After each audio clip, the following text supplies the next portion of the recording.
All right, everybody. Thank you for supporting the page. Thank you for liking, subscribing. Thank you for viewing. Thank you for everything that you do for this page. We are at 1,000 subscribers. Yay! My bad. That sounds crazy. But yeah, we're at 1,000 subscribers. Thank you for helping. Thank you for liking. Thank you for commenting, good or bad. You are helping me out, and I am helping the world out in my own twisted way that I view it. And yeah, let's get to the nitty gritty and let's get this show on the road. Yeah, we're gonna talk about what Bernie Sanders said. Is Trump betraying his base? It's a whole bunch of stuff that's going on. Yeah, I gotta stream this boy. Why is my screen? This is the thing.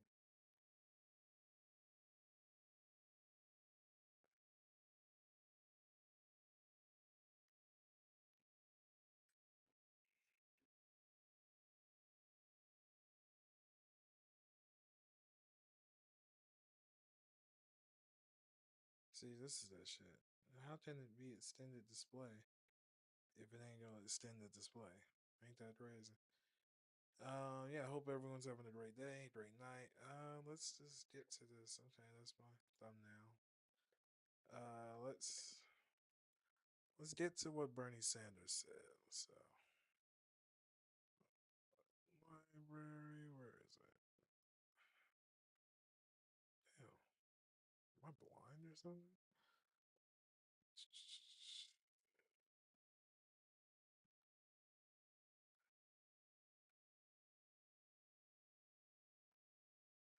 All right,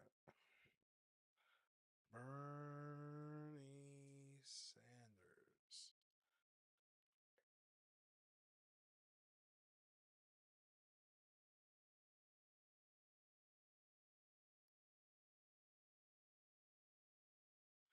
Let's just let him explain what an oligarchy is, and then let's go view what Elon Musk is doing.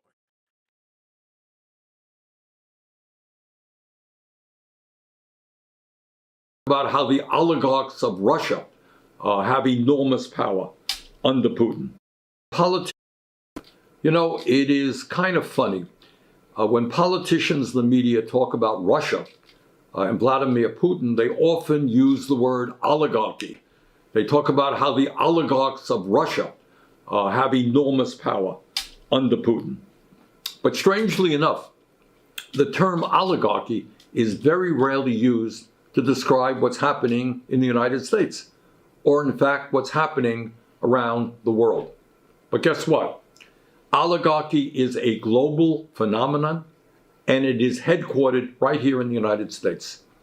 The fact of the matter is, and we don't talk about it very much, but this is the reality, a small number of incredibly wealthy billionaires own and control much of the global economy, period. End of discussion. And increasingly, they own and control our government through a corrupt campaign finance system. Since 2020, 5 billion people all over the world have become poorer, while the world's 5 richest billionaires have more than doubled their fortunes at a rate of $14 million per hour. If you don't think that that's troublesome, that's, I dare say, unfair, because, oh, the world's just unfair. No, motherfucker, it's because somebody and some people want it to be more unfair than it needs to fucking be. The world doesn't need to be this fucking unfair. You don't need to be poor. You don't need to be ostracized by society because you can't make above 50 fucking $1,000 a year. You don't need that. You feel me? That's the thing. People don't really want you to realize. It doesn't have to be that way. It's because white settlers and their fucking ancestry made up the money and they said, "Hey, we're gonna put classism with it too." And hey, let's throw a little racism in it. And hey, let's make everybody fight for shit that we already have, that they most likely will never see a day in their goddamn lives. And then we'll make it to where there's people that can achieve this. And then we'll be like, hey, this is the dream that you want. This is the wish that you've been wanting to be granted by the genie because you want to rub the lamp of a white man's ass. And now we have oligarchs in every country on this planet. And they run it with an iron fist. And then they make people believe that voting for this politician or this person that they spend hundreds of millions of dollars on will help them out because they are there for you. Gotcha. Carry on. And listen to this. Elon Musk, the world's wealthiest man, has added 120 billion to his fortune just since election day. Got that? 120 billion since election day. While Jeff Bezos, number two guy, he only became $67 billion richer in the last month. And Mark Zuckerberg, he became 90 billion richer this year alone. In other words, the people on top who are already phenomenally rich are becoming incredibly richer. Over the past decade, the wealthiest 1% of the global population amassed $42 trillion in new wealth, while the wealth of the bottom half of society barely budged. In fact, as of today, the top 1% owns more wealth than 95% of the people on this earth. Outrageously, the wealthiest people in the world are stashing up to 32 trillion in offshore tax havens like the Cayman Islands in order to avoid paying their fair share of taxes to government. I've heard this a lot, not a long, but and also a long time. What is it with the Cayman Islands? Let's let's see. Let's see. I did school y'all about how Trump is putting in rich people to make their lives even worse. Why do rich people store money in the? Oh, also the Switzerland too. Cayman Islands. Rich people often store money in the Cayman Islands because it is considered a tax haven, meaning there are no direct taxes on residents or businesses, including no corporate income tax, capital gains tax, or withholding tax, allowing them to avoid paying taxes on their wealth in their home countries. Additionally, the islands have strict banking secrecy laws that protect the privacy of account holders. Key points about the Cayman Islands tax haven. Zero taxation. The Cayman Islands impose no direct taxes on individuals or companies, making it highly attractive for wealthy individuals and corporations looking to minimize their tax liability.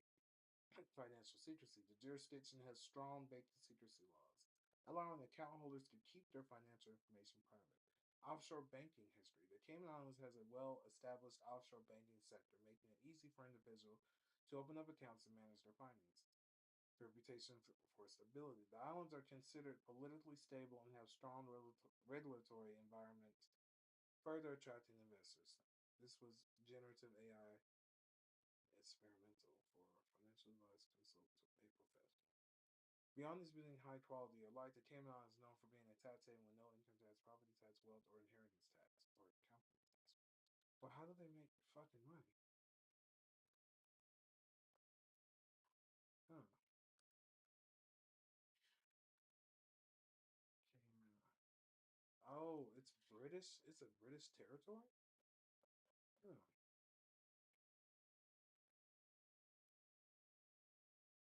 So, okay. What is Cayman Islands best known? Cayman Islands best known for luxury beaches, fine dining, and picturesque weather. And while you can spend extravagantly, it's not a prerequisite for experiencing Cayman. If you're traveling on a budget, you'll still find a wealth of opportunities to experience the best of this region. The Cayman Islands impose no direct tax on residents or business. There is no corporate tax. Okay, I read that. No residents with a desire to live and work in Cayman issues a temporary and full-time work permits. The employer hiring an employee on a work permit must submit an application to the immigration board and pay for it. And okay, all right, okay.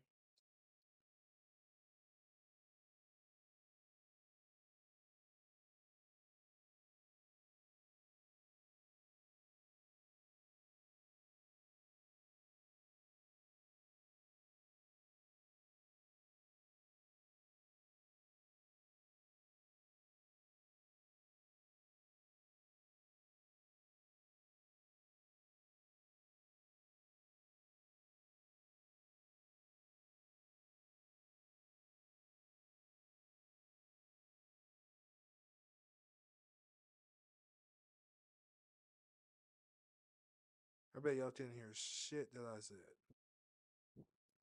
Y'all didn't hear. Well, did y'all? Probably not. I don't know. Well, y'all, if y'all to read, y'all read along with me, and that's all that matters.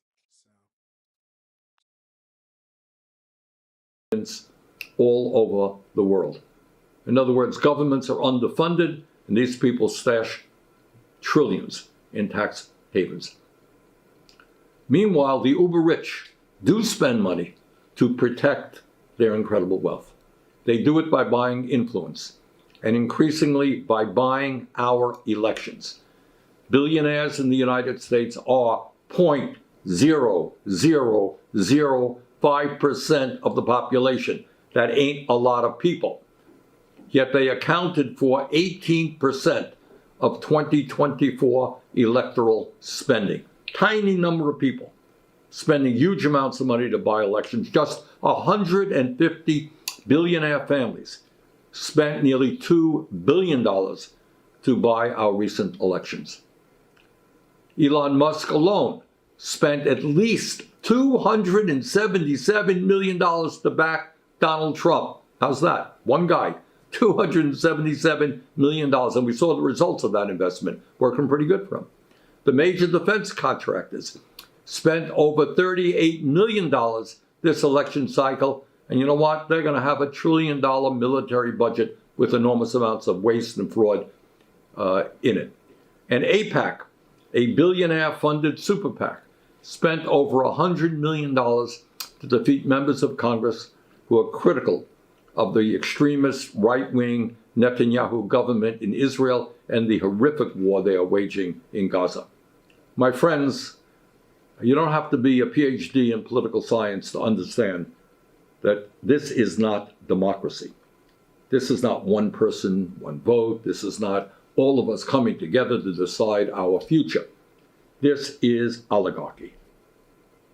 In my view, this issue of oligarchy is the most important issue facing our country and the world because it touches on everything else. It touches on climate change, touches on healthcare, touches on whether or not working people are going to have a decent standard of living, touches on whether or not we can eliminate poverty. And what we are going to be doing now is over the coming months, we are going to be doing a number of programs exploring how global oligarchy functions, the power that the very, very rich have over our economy and over our political life. We're going to be talking about the tax havens they use and how they avoid paying their fair share of taxes.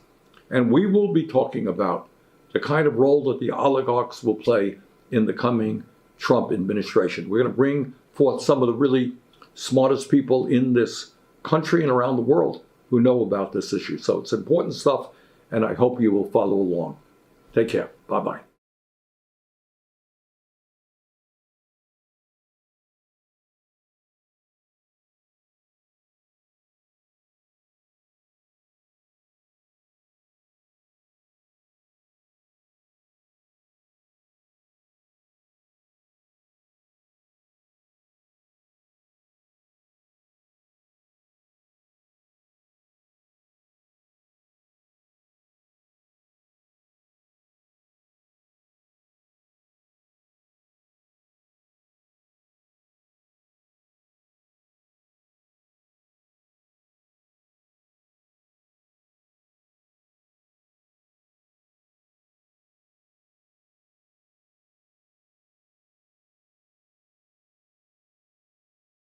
Do you know what's really fun? Making a website on Wix. Hey, we're How Ridiculous 3.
They definitely iced that man up, but it is what it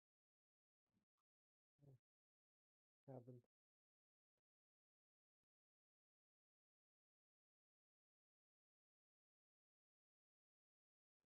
Uh,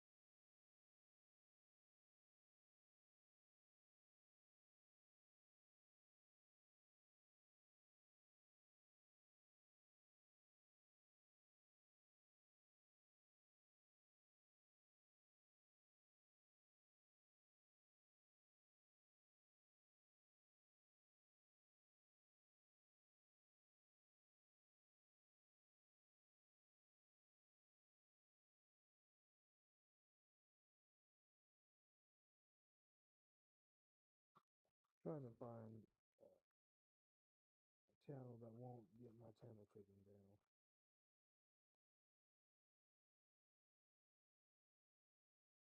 And this is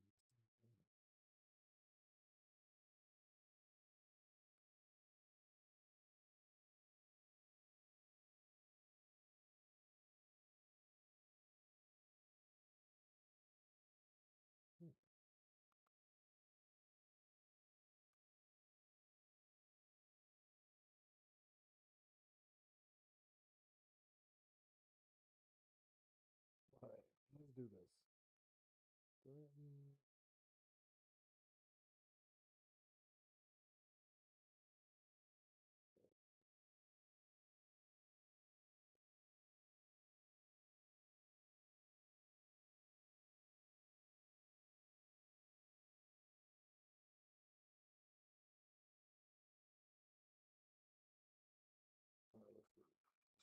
Even though the presidential election was just a little over a month ago at this point, on 3 separate occasions since that election was called, Elon Musk has warned Republicans that if you do not fall in line, if you do not support all of Donald Trump's nominees, if you do not support all of his policies, if you step one toe out of line, I, Elon Musk, am going to personally fully fund your primary opponent the next time you're up for re-election.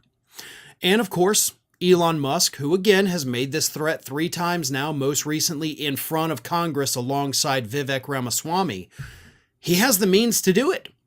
He's the richest man on the planet. He can do that. He can fund he could fund every single Republican running for office. He could fund a primary challenger against them and not even notice that the money is gone. That's how much money this guy has. He's got the 2 super PACs. He's got America PAC. He's got the RBG PAC, which of course is very deceptively named. But he's got the apparatus. He's got the unlimited funding. So if Elon Musk says he's going to fund a primary opponent against you, he can and likely will do that if you go against Donald Trump.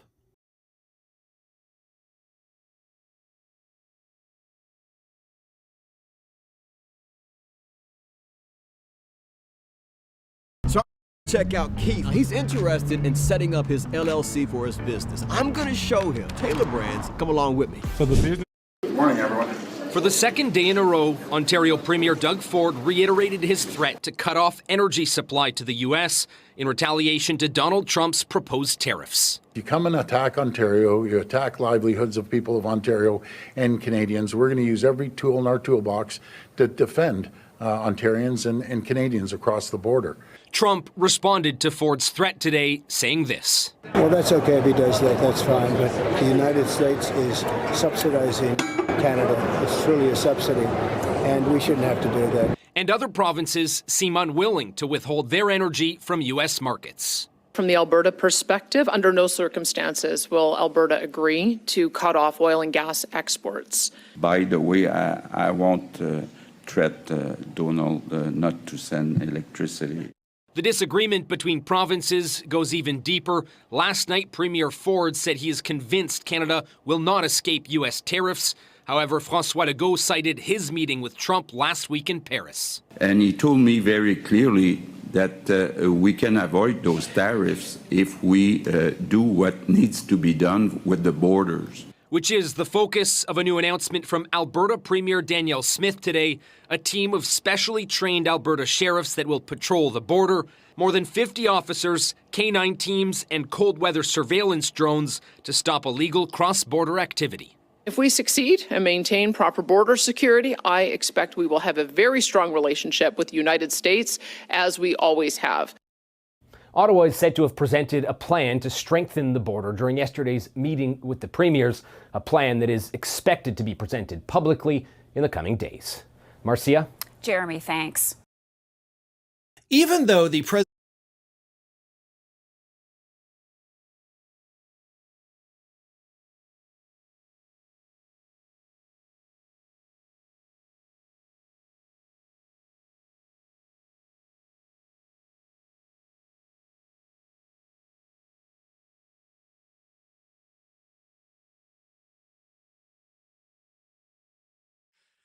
So, in short, if a rich person says that he will replace you in politics, in a political position, that means that we are in an oligarch and we are now spiraling toward. I mean, granted, America's never really been a democracy, But now we're going to really see what not a democracy looks like in the next coming years.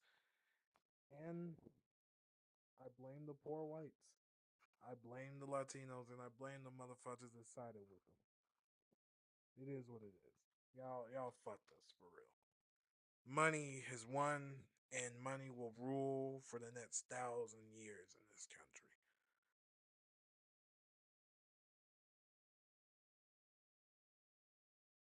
I don't know. Even if they came out with robotic appendages that allows you to extend your life to that long, I think white supremacy will just grow stronger.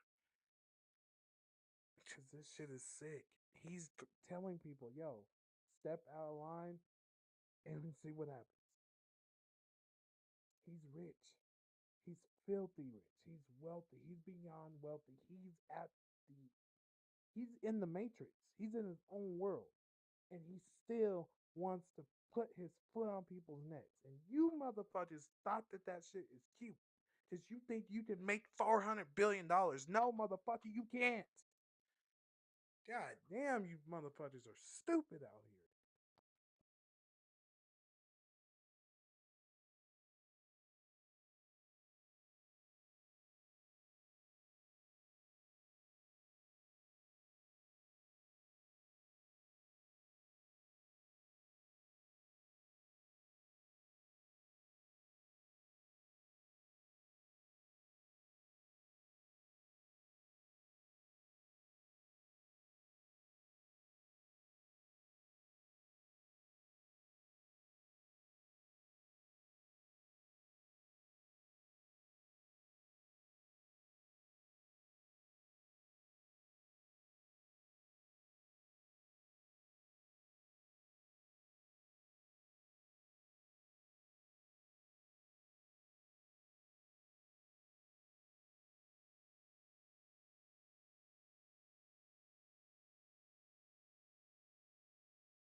This shit is so crazy.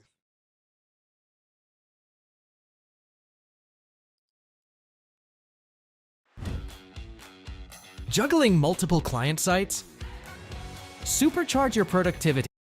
President-elect Trump taking a victory lap on Wall Street, ringing the opening bell at the New York Stock Exchange after being named Time Magazine's Person of the Year. But just days after sharing this assessment about the election with NBC's Kristen Welker. And one on groceries. It's a very simple word, groceries. In his interview with Time, the president-elect backed off his central campaign promise to lower prices for consumers, including on groceries, saying, look, they got them up. I'd like to bring them down. It's hard to bring things down once they're up. You know, it's very hard, but I think that they will. I think that energy is going to bring them down. I think a better supply chain is going to bring them down. Throughout the campaign, Trump repeatedly vowed lower prices. But prices will come down. You just watch. They'll come down, and they'll come down fast, not only with insurance, with everything. It'll also bring your grocery bill way down. Trump also detailing a move he plans to make in his first hours in office, pardoning defendants from the January 6th Capitol riots. asked if that would include those who committed violent acts, Trump saying he'll look at each case, adding, "It's going to start in the first hour that I get into office, and a vast majority of them should not be in jail." Meanwhile, the current administration issued a flurry of pardons and commutations for nonviolent offenders yesterday, in what the White House said was a single-day record. President Biden commuting the sentences of almost 1,500 people and pardoning 39 others. The president saying many of the 1,500 would not be convicted if they were tried today. It comes 2 weeks after President Biden pardoned his son Hunter, and the president is signaling clemency may be a focus of the last weeks of his presidency, writing, "I will take more steps in the weeks ahead." The Trump team's effort to shore up Senate votes for his top cabinet administration picks is going to begin again next week with Robert F. Kennedy Jr. among those expected to begin making the rounds on the Hill. But Pentagon pick Pete Hegseth, he's going to be back at it again this weekend, heading to the Army-Navy football game, where a source close to Hegseth tells NBC News that he...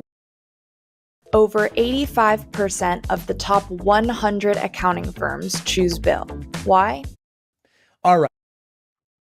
Trump, people said, hey, he's not going to lower the cost of living. And people said, hey, I believe him. And then he comes out and says, hey, actually, second thought, you poor motherfuckers, y'all ain't never going to see me. Y'all see me when I campaign and appeal to your stupid, wicked, poor, sinful thoughts. Emphasis on poor, sinful thoughts. Only rich motherfuckers I like. Wealthy motherfuckers I like.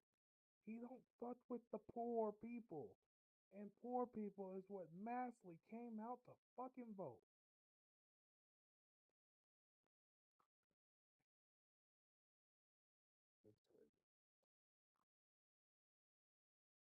He literally betrayed the people that need his help the most.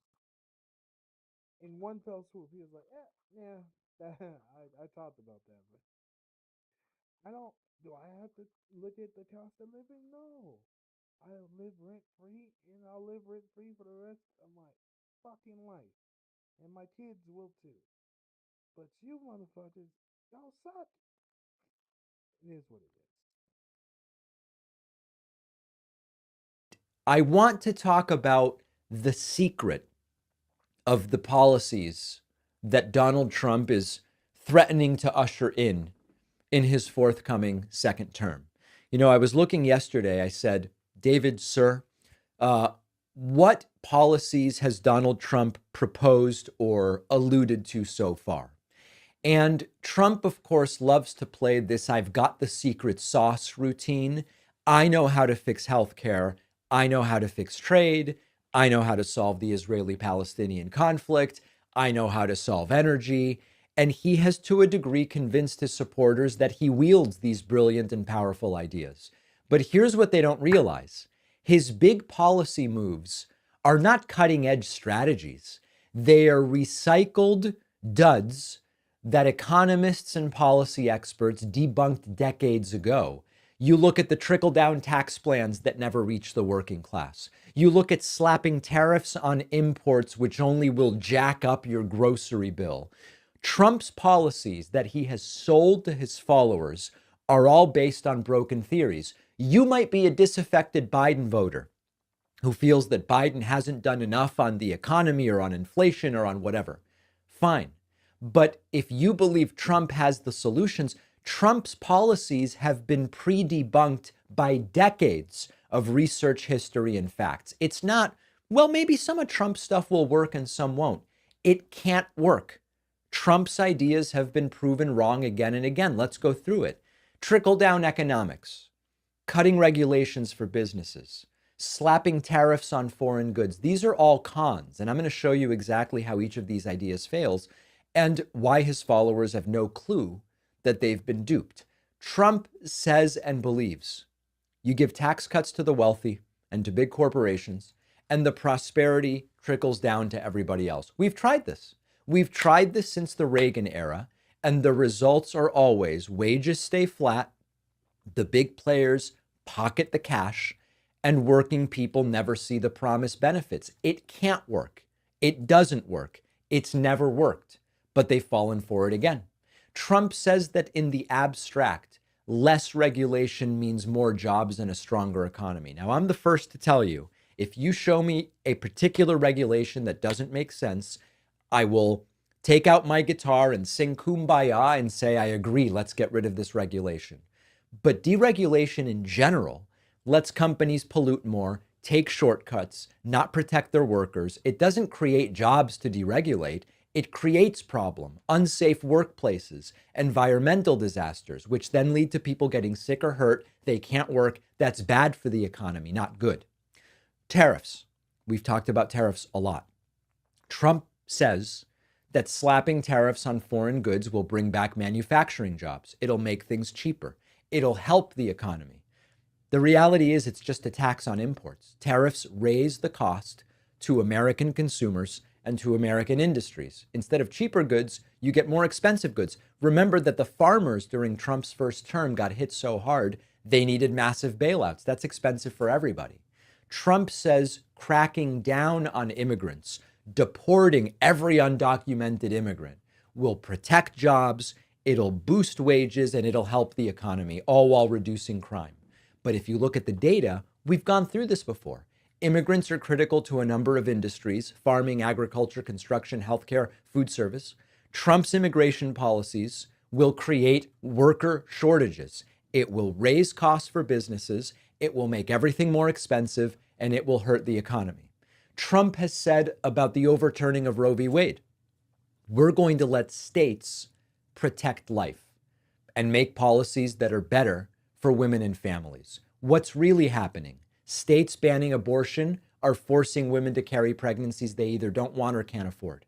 It creates economic hardship for families. It increases maternal death rates, especially for low-income women. OBGYNs flee states like Texas and Florida. That's the reality. On crime, Trump says if we deport and ban immigrants, undocumented immigrants, etc., we will reduce crime and make America safer. Study after study finds that immigrants, both documented and undocumented, commit crime at lower rates than native-born citizens. Trump's bans are about fear-mongering, not safety. They don't work, they can't work, they've never worked. So the secret about Trump's policies is this, and you've got to... More and more, when you start to realize what has happened and what is happening, it just makes you realize people will literally vote against their best interest if they're scared, hungry, or stupid. And in this case, it's a mixture of all three. to him. In his own pseudo-charismatic way, he's come up with talking points that sound good to a lot of people. Not half the country. Remember, more than half of voters voted for someone else, but they sounded good to enough people so that they would vote for him. But the reality is that this stuff doesn't work. Deporting immigrants doesn't help the economy, whether they're documented or undocumented. Banning abortion doesn't make life better for families. Slashing taxes on the rich and regulations doesn't create jobs. But Trump keeps selling it, the followers keep buying it, but they are the ones paying the price. It's just a scam, like much of what Trump offers. The only possibility is that Trump doesn't actually do some of the stuff, but says he did and that it worked. Now, if you want to take a deeper dive into how this sort of cultural environment was created, I have 2 whole chapters about it in my forthcoming book, The Echo Machine, which you can find at davidpakman.com/book. We'll take a very quick break. I want to talk about a nominee that my bet is you've never heard of, and she may be the most dangerous nominee yet. It's not Tulsi, it's someone else after this short break. Well, I wrote a book after a long journey and a ton of work. I am really thrilled with how it turned out, and I hope you'll read it and stop the terror of Trump for the next 4 years. With Trump winning this election, the Echo Machine couldn't be more relevant. How can you make an extra 5 figures a month while still working full time? The answer: print on demand. Wake that ass up early in the morning. The Breakfast Club. Morning, everybody. It's DJ NV, just hilarious. Charlamagne the Guy. We are the Breakfast Club. Let's get in some front page news. Last night, Rams versus the 49ers. The Rams beat the 49ers 12-6. And this is a story that's been everywhere last night as well. Bronny James in the G League dropped 30 points last night. They lost to the Valley Suns, but he did drop 30. Well, that's good for Bronny. Dropping the clues bombs for Bronny. You know, it's crazy. I got a group chat that be hating on Bronny James so much. They don't never talk about nothing good that he did. No. I didn't wake up to that this morning. No, didn't wake up to that. You know what I'm saying? Nah, but he dropped 30. Good morning, Mimi. Good morning, MV, Charlamagne, Jess. How y'all doing? Peace, Mimi. Good. Happy Friday. Okay, so let's get right into it. Mayor Eric Adams is making headlines this morning following his closed-door meeting with the new incoming border czar, Tom Homan. In a 10-minute fiery...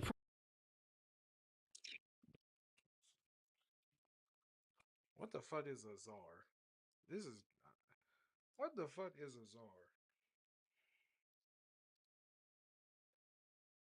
Say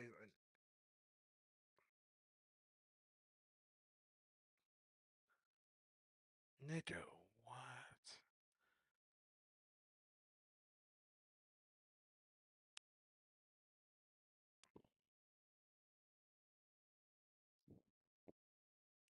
The informal term czar, or less often czar, is employed in media and popular usage to refer to high-level executive branch officials who oversee a particular policy field. There have never been any U.S. government offices with the formal titles. This is white supremacy coming back with a vengeance on you bitch-made niggas. They're saying, hey, wake up. White supremacy back, bitches. Elon might fuck around and start a new apartheid in America. That might be fire. Because then all the cool niggas is going to wake up one day with a rope around, something around their neck. And they be like, well, what's going on, massa? I thought I was ones the good ones. I thought I was the ones you didn't want to do that to. Then they'll be like, well, I'm sorry, Mayor Adams. Your time's up, motherfucker. This gonna be Elon with robots flying through the air with niggas in the air. Alright, that was dark. My bad. This is crazy as hell. I didn't know what this term. Well, nah, it's not that I didn't know. I read this a long time ago, and I know I might say that a lot to sound like I'm smart. I am smart to a degree, not like cocky smart, but it's like I forget certain shit because it's like, who thinks about that? Who thinks about these terms? Oh my goodness gracious. Oh my goodness gracious. This nigga is the emperor of the border. This nigga is really kind of... it's about to be a skeleton government. Damn, we are fucked. Back to this beautiful... She is fine. conference following the meeting, he repeated his plan to help federal immigration officials detain certain people and says he is examining executive powers to allow city law enforcement to work with federal immigration officials about criminal activity in the migrant community. Let's hear what he had to say.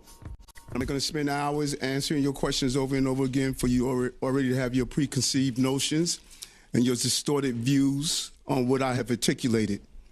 We're going to protect the rights of immigrants in the city that are hardworking, giving back to the city in a real way. We're not going to be a safe haven for those who commit repeated violent crimes against innocent migrants, immigrants, and longstanding New Yorkers.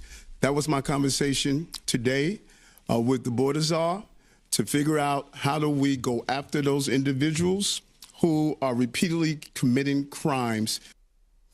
Isn't that what's supposed to happen? If you commit crimes, you should be deported. That's not controversial, is it? Right. If you're working hard, giving back to New York City, you're welcome to stay. That's not controversial, is it? Not at all.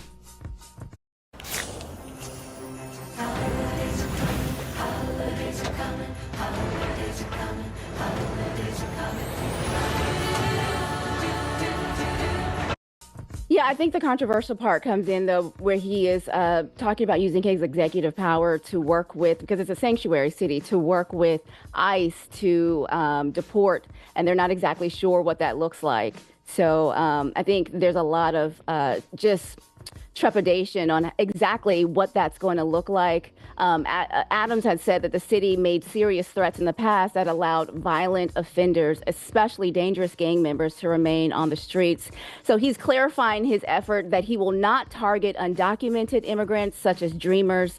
And then meanwhile, at a Republican event earlier this week in Chicago, Republican donors, border czar Tom Homan, he was also there. He says that Chicago will be ground zero for mass deportations. Chicago Mayor Brandon Johnson has repeatedly vowed to protect the city's sanctuary status and the migrants that it's welcomed. Now, due to that stance, Homan, he came to Chicago with a message for Mayor Johnson. Let's hear what he had to say. He impedes us. If he knowingly harbors, conceals an illegal alien, I will prosecute him. So he said if he impedes us, if he knowingly harbors illegal aliens, I will prosecute him. During that same event, he went on to call the mayor trash, the governor of Chicago, J.B. Pritzker, trash. And as you heard in that soundbite, he is threatening to prosecute if anyone gets in his way of his deportation agenda in Chicago. Well, I know a lot of people in Chicago happy about that. Like, salute to the homie Zoe. Remember Zoe that we had up here? Like, her and other activists, you know, like herself, they've been raising hell and sounding just like him about the illegal migrants and the mayor and all the other government officials in Chicago for a long time. Yep. So. Yeah. So, and turning to Washington, where President Biden made a historic announcement yesterday, granting clemency to thousands of Americans. It's a decision drawing both praise and renewed questions about his broader approach to criminal justice reform. Now, Biden commuted the sentences of nearly 1,500 people who have been serving lengthy prison terms, which of course would have been shorter if they were sentenced under today's current laws. So he pardoned 39 people, most of whom were convicted of nonviolent drug offenses in their early teens, their late 20s.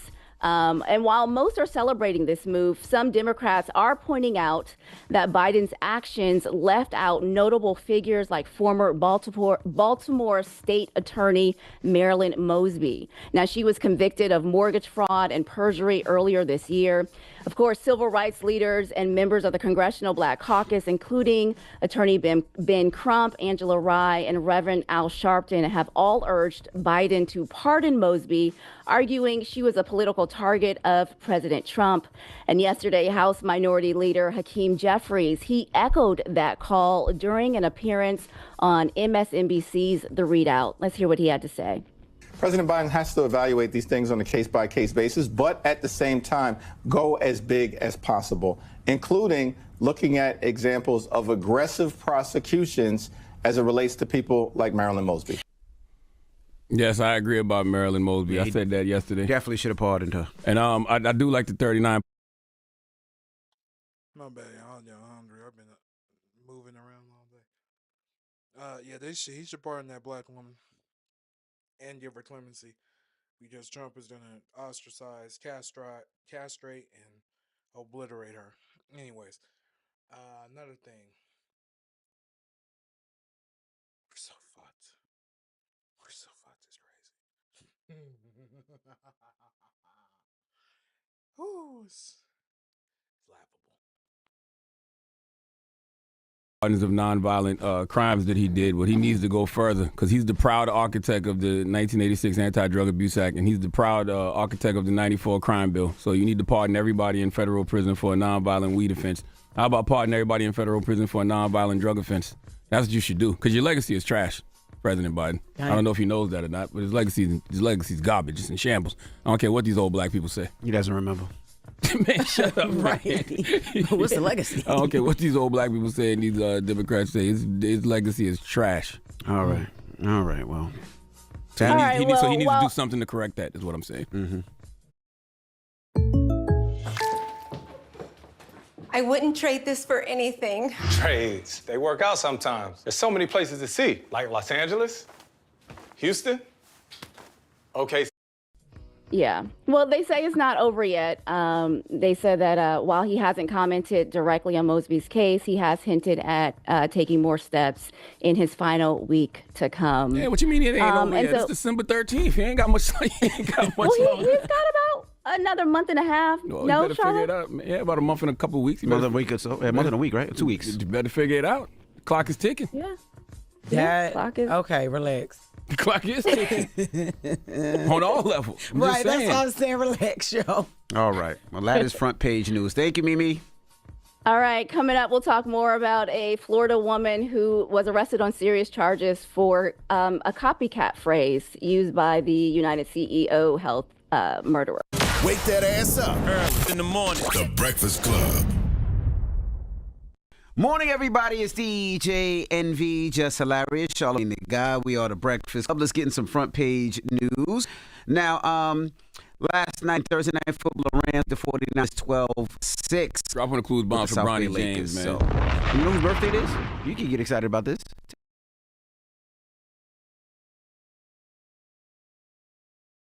But the media's tamed down a little bit. They're liking us much better now, I think. If they don't, we'll have to just take them on again, and we don't want to do that. This is Democracy Watch. Mark, that was Donald Trump speaking at Wall Street today, saying the media is tamed down a little bit. They like us much better now, but if they don't, then we'll just have to take them on again, and we don't want to do that. And of course, this comes in light of what we're seeing from, people like Joe and Mika over at MSNBC. Donald Trump obviously was Person of the Year for Time Magazine, and so there is this sense of obeying in advance, which of course is what a lot of folks do when we're faced with an autocratic government coming in. And so I guess my question here is, which do you think is worse, the fact that Donald Trump is coming out and saying it outright, or the fact that these media outlets and media figures are doing it? Yeah, by the way, you missed a couple. I mean, let's not forget the billionaires row here. We got Jeff Bezos at the Washington Post, who not only pulled the editorial, right, which we all know about that story before the election, but since then has gone and had dinner and said all kinds of nice things about him during a presentation that he did with the New York Times. Right, during the New York Times Deal Book Conference, it was like a love fest about how Jeff Bezos, is a very trusting man who really trusts Donald Trump. And of course, we have the billionaire owner of the Los Angeles Times, who is essentially restructuring his entire newspaper in light of this. And don't sleep on Mark Zuckerberg. He's not exactly the typical media, but he does own Facebook and Threads and other media really important media distributors, and he just cut a check for the Trump inauguration and had and seems to want to make nice. So look, I think it is a disgrace what we are seeing from so many parts of legacy media, both at the more ground level and also at the higher institutional levels, and it is particularly disgraceful because these are the folks who oftentimes, in advance of the elections, lecture the rest of us about the importance of democracy. They're the ones who are lecturing us about how free press is the bedrock of democracy, that they hold the powerful to account. Well, I think Donald Trump got it right in the word that he used. He said he tamed them like a little puppy. He tamed them. And I have been scouring the social media and the mainstream media since he said it, and I'm not seeing any mainstream media reporters or outlets writing stories saying, "How dare he say that? We're not tamed."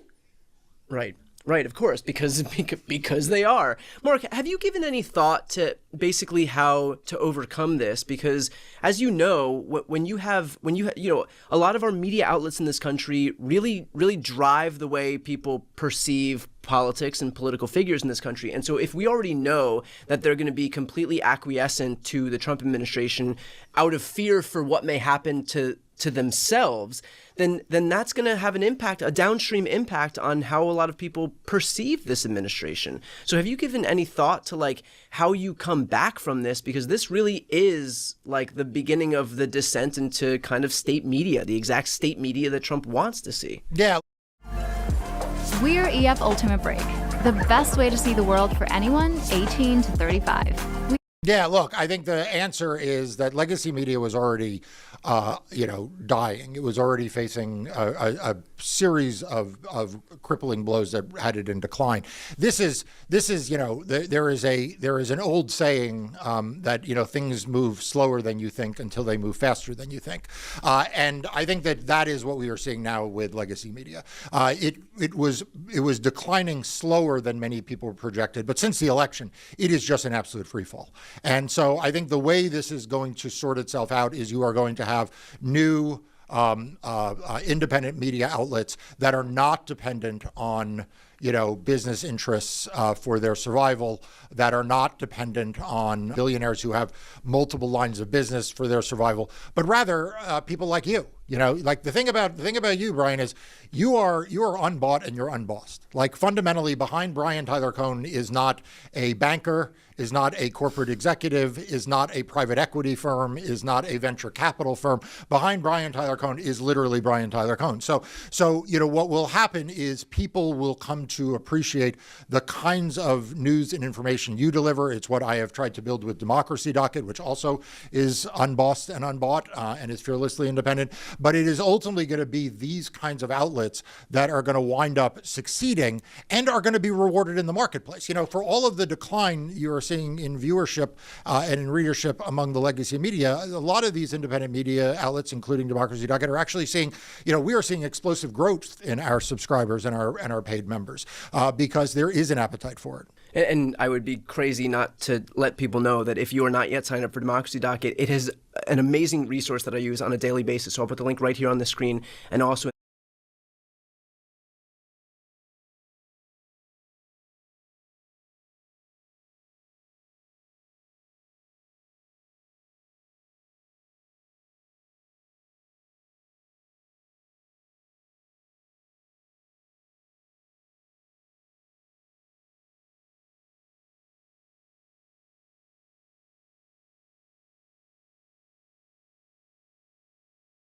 I think I'm about done making y'all sad or making y'all happy that y'all gonna be more poor. Yeah.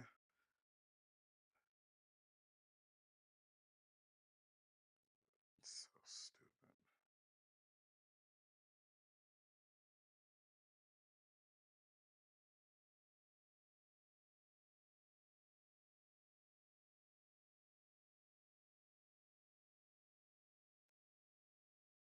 Is that Stacey Dash? Hmm.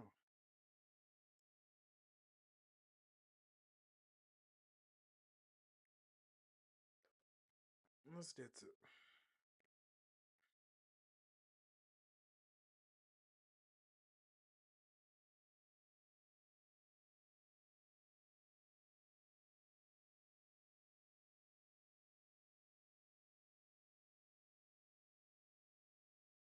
Yeah.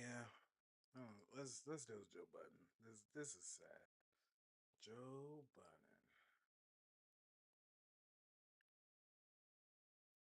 Where has Joe Budden been?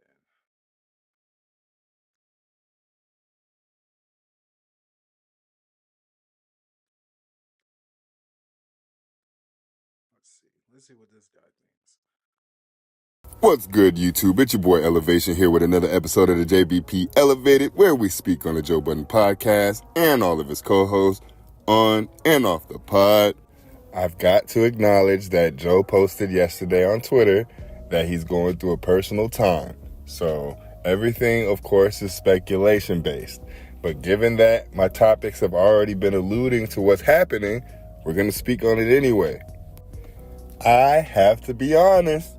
This is another episode that Flip led, and it's another episode that I've been entertained all the way through outside of the Jay-Z convo, because I think they need to get deeper into that than they did, and they clearly had their Hovinger capes on, so I'll speak on that later on in the video. The overall pod was a good pod, though. I'm not complaining. Flip is holding it down at that A mic. We did have another issue with the Prize Picks read. I'll tell y'all what one of the real plays is. Joe is setting up this type of content to make us more intrigued for behind the scenes content. Everything is going in a cycle. It's all one continuous experiment. The experiment of them having to do pods without Joe isn't just solely for that. It's so I can set up my other shows. It's so I can set up my network. It was a calculated play for Melissa to read off initially the Prize Picks read, and it's another calculated play that Joe did an entirely different Prize Picks ad. I understand you're going through personal family matters and you got to hold down the bag, but the Joe Budden podcast is a part of that bag, and you don't miss episodes like this. And it's even more telling that Parks has a concussion, black eye and all, but he still showed up to work. If this isn't part of the experiment, I don't know what else is. I don't want to be led to believe that Joe is sick because they slipped up and said that they recorded Pod Wives episode 2 just the day prior. And Joe had already missed a Patreon episode, so we got to start putting 2 and 2 together. What this means going forward, I'm seeing a lot of the comments on Patreon saying that they're not going to watch the episode, that they're not going to contribute to the viewership and everything like that. But unlike YouTube and Facebook and all the other social media apps where your views matter, if you comment on Patreon, it's going to count as engagement and it's going to be a win regardless. I know I'm the main one that said we have to vocalize what we like and what we dislike, but I'm just letting you know the metrics work differently on Patreon. So if we're going to constantly comment on Patreon, Flip-led podcasts are really good. I'm sorry. Hate it or not, or hate me, but Flip-led podcaster, dude, he's an entertaining motherfucker. He's like quirky, a little stupid.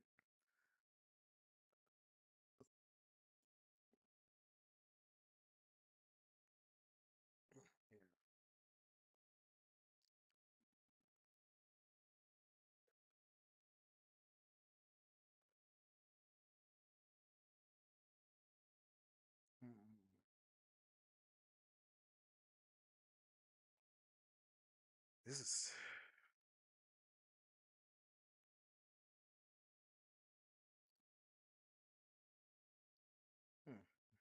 If you're a new business owner, you need guidance. Taylor Brands guides you through your business journey. I have been hoping and begging, and I know Francesca in a recent op-ed too, that Joe Biden would be willing to get a little bit petty in his final weeks as president to deliver literally anything for the American people. And we have 2 examples of him doing that. Here's maybe the most petty one. He's apparently quietly auctioning off border wall materials that hadn't been used during Trump's first term at bargain bin prices, seemingly only so that Trump won't be able to quickly use them once he becomes president. You can see there steel bollards and stuff being auctioned off. And I don't know how much steel is worth. I imagine more than $5, their starting price. It seems like you can get some real deals on steel bollards if you just buy up a whole bunch of them and make it so that Donald Trump won't have them. The GOP is not happy about this. Representative Eli Crane, who we just talked about on the show recently, his congressional district borders the Pinal Air Park where the materials being sold, said that the Biden administration is, quote, purposefully hamstringing Trump before he takes office, saying, quote, when Trump comes back and he wants to start the border wall all over again, the whole entire funding fight is going to happen again. That's their play. He's going to have to fight for this again. And I think Eli Crane is right and good. Yes, that's exactly what Donald Trump would do. That's exactly what Eli Crane and the Republicans would do. They would do whatever they need to do within the law and often not within the law to get what they want or to stop the other side from getting what they want if they believe that what the other side wants is wrong, which it is. So screw them. Don't even charge $5. Pay people to cart it away, honestly. Have a negative value on that. Do literally whatever you can. And I'm glad that at least in this case, belatedly, Joe Biden is doing that. Brett, what are your thoughts? The pettier thing would be right now. What's that? Are you placing a bid right now? Yeah, and I'm going to do it to build ladders over the wall. How funny would that be if like that's the pettiest thing? It's like you just build ladders. No, imagine he just carts a whole bunch of construction material to the border and it's just ladders all over. It's just ladders. I mean, I don't think anyone. I mean, in terms of political will, I don't think that many people care that much about about making it easier for people to immigrate to the United States. I just don't think there's a lot of political will there. I think this is funny. I think this is it's just funny. It's trolling. This is like, and also it's like he's generating revenue for the federal government. He's selling it off. True. Like he's liquidating stuff. He's liquidating part of the budget and pumping it back into American industry. And I think that's hilarious. And it's really, really funny. And also, like, you guys want efficiency. Why was all that stuff just laying around? Why didn't Trump use it? Seems really inefficient. We should probably get a return on that investment. Isn't he the real estate guy who wants to develop and build stuff? He couldn't even build the wall. Couldn't even build one wall. Anyway, the other thing that Joe Biden is doing is he now has pledged to veto a bipartisan bill that he had previously supported that would allow Donald Trump, along with other future presidents, to add new federal judges. So the purpose of the bill is to alleviate the overburdened federal district court judges by creating 63 new permanent district court judgeships and 3 new temporary district court judgeships over the next decade. Around 10 would be added every 2 years. And so the White House has put out a statement now saying the bill would create new judgeships in states where senators have sought to hold open existing judicial vacancies. Those efforts to hold open vacancies suggest that concerns about judicial economy and caseload are not the true motivating force behind passage of the bill now. So previously, Democrats and Republicans have been in favor of this. Joe Biden theoretically was too, because in theory, he or his successor would be appointing those new judges. Now that they won't be, he's against it, which I think makes sense. Who wants Donald Trump to have more judges? And he's also pointing out that as long as these Republicans are holding up, filling these open spots, them pretending to care about the caseload rings a little bit hollow. And look, is this theoretically hypocritical that they previously supported, now they don't? Sure. Again, it's exactly what Donald Trump would do. It's exactly what every one of these Republicans would do. And John 2.0, John Damage, supports that sort of thing. We need to learn the lessons that they have been teaching us. So screw them. Don't let them get the extra judges. That's what I say. Brett, what do you think?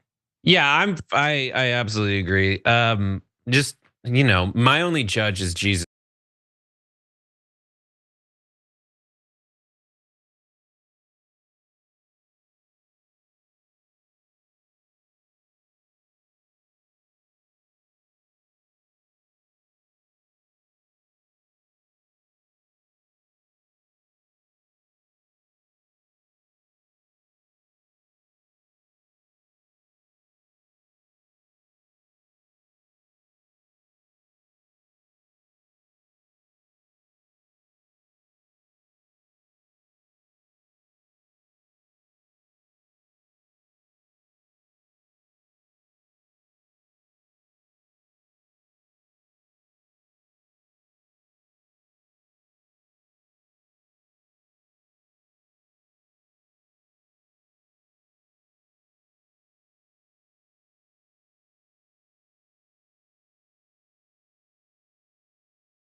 I'll stop because this is just depressing. They're trying to destroy work. It means that these people do not give a shit who I am. You take Section 8? Not in my building right now, but I'm not against that at all. Of course you're not. You get to the bag, girl. Yeah, I'm not against that at all. Yo, you're not the latch. You're not the latchkey kid anymore, yo. Bruh. You got money. Like, let that shit go. You an ish act like that niggas. Let it go. You don't need Section 8. What ish? What? She don't need Section 8. You think Mel, you can handle it because you from where we from. She will catch a heart attack. Stop saying that, yo. Mel would sit in front of her steps and cry. That is discriminatory. That is. It is. You are discriminating. I am. You are. Mel would not be able to handle Section 8 niggas. Yeah. Niggas would walk all over Mel. Yo, Mel would have to have some niggas show up. Niggas would walk right past them, even if it's not blacks. I mean, let's say white people. I mean, hey, shut the fuck up, Karen, and get out my steps. At that point, I would probably hire a management company. There we go. Yes. Yes, there Just you go. because it would take a little bit more than I would probably be able to give. Got it. Just with all my other endeavors. How would you handle it? What? Section 8. He love it. I've had Section 8 tenants you could eat off their floor and they trouble free. So I don't. The people being on Section 8 don't mean that they're a lower class citizen.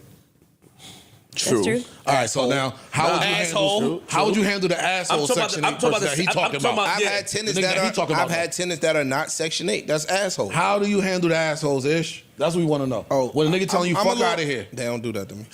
Or yo, it's COVID. I ain't gotta pay the rent. Because you threaten them, right? They don't do that because you threaten them. You and Corey and your other 3 friends come to the stairs like the mob. Yeah. Fuck is wrong with y'all I niggas? don't do none of that. Yes, I do agree with Ish. Damn, I let the court handle all that shit. I do agree with you, Ish. Not everybody on Section 8 is, Of course not. I do agree with that. I'm trying to get me some Section 8. I'm talking about the niggas that's leaving the Bronx, that found a plug, a Melissa Ford plug, and using Section 8 to get her building. I am not the plug. Some of them niggas. It's all right, Aki. I don't want no smoke. All right. Shout out to all the Section 8 people out there in For the world. sure. Shout out to y'all. We love y'all. And if you have a plug, yeah, I love y'all. If you have food stamps too, I'm buying them. Fact, but for the half. Yeah. Not the bullshit y'all doing Not now. on the dollar. Yeah. Yeah. What's the bullshit? They've been 65 on a dollar since I was a kid. So we had 50 cents on the dollar. You had different things. Yo, they been 65. Oh, wait, you trying to say niggas niggas that get food stamps are fiends? The ones that We sell, got the ones that sell them. Don't fall into this. The ones that sell them are not fiends, nigga. That's true. You got it. Good shit. Shout out to you, Right. Parks. Sound amazing. shit Yo, right Parks. there. Shout out to you, man. Parks on the board. You should sell some headphones or something, yo. Yeah, maybe one of these days. Yeah, some damn, bro. Get the drops out of the way. This shit sounds good. Yeah, shit was calling you rich boy when this came out, ain't it? I ain't had no D's to throw on no bitch. You talking about it? Those other D's. Hey, Parks, what episode is this? Welcome to 782 of the Joe Budden Podcast, powered by, presented by, brought to you by Prize Picks. Whoa. The gang is all here. Whoa. Was that it? Business as usual. Facts. Stop stepping on shit. Facts. Shout out to the commercial. Okay. Let it go. Okay. You sure? Yeah, I'm sure. Yes. Shout out to Prize Picks. Shout out to Prize Picks. Shout out to Prize Picks. Thank Gang, you for gang. keeping the lights on. Yep. National commercial. Look at all these coons. Yeah. Yeah, say your soul. Say your ass. Yeah. Maybe not soul. Yeah. Okay. Just some ass. Okay. Oh, Just a little bit of ass. Wait. Just a little ass. Just a cheek. Just a cheat. welcome. Welcome. We are here. We are happy to be here. We are happy to be with all of you. You seem surprised that I know any of those songs. I am. That was her era. She might have been in some of these videos. Facts. No, that's past my era of It is. doing music videos, but I was Outside. You outside for sure. no, I was working at Sirius. So like Gotcha. I was I like didn't know you were- Sears? What you did at Sirius? Seriously. Yeah, I like Joe Budden pods. Without Joe Budden sometimes. Even though he's like the enactment figure that he is. Flip and Melissa Ford and Ish. And if they have Ian Dunlap, can hold that. I like it. Can't say that I don't. If I fucked with Joe Budden, even though me and him had our strifes. But yeah, that's all I got, folks. Thank you for tuning in. If you tuned in, like, comment, subscribe, share, repost, hashtag, repost. Do it up. Do it up. You feel me? Make me great. Anyways, like, comment, subscribe. Thanks for tuning in to Zatro TV. We'll be posting more content around shooting videos, photography. Tomorrow's gonna be a big day for me too. Shout out Distillery today. And DP'd. So direct and produced. But yeah. This is a good stream. I like it. Hope y'all have a wonderful night. Zay out.